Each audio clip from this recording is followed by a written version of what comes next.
এই ওঁটটার দাম কত? ওই দামাদামি হলো, নবী সে দামে কিনতে রাজি হলেন, কিন্তু নবীর কাছে তখন অর্থ ছিল না। তখন নবীজি ওনাকে বললেন, আপনি আমাকে ওঁটটা দেন, আমি এখনই গিয়ে আপনার সেই প্রাপ্যটা পাঠিয়ে দিচ্ছি। ওঁটের মালিক ওনাকে ওঁটটা দিয়ে দিলেন।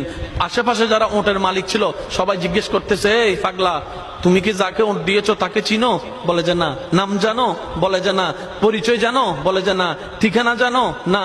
তো তুমি যে ওঁটটা দিয়ে দিলা, উনি যদি ওঁটের টাকাটা না ফাটায় তখন তো তুমি লসের মধ্যে চলে যাবা। সে ওঁটের মালিক বলে, এত সুন্দর নুরানি চেহারাওয়ালা কখনো বাটপার হতে পারে না, কখনো চিটার হতে পারে না, কখনো মিথ্যুক হতে পারে না।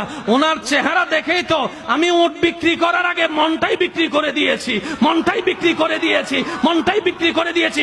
তোমরা যাই বলো, আমার মন বলে উনি আসবেই আসবে, টাকাটা পাঠাবেই পাঠাবে।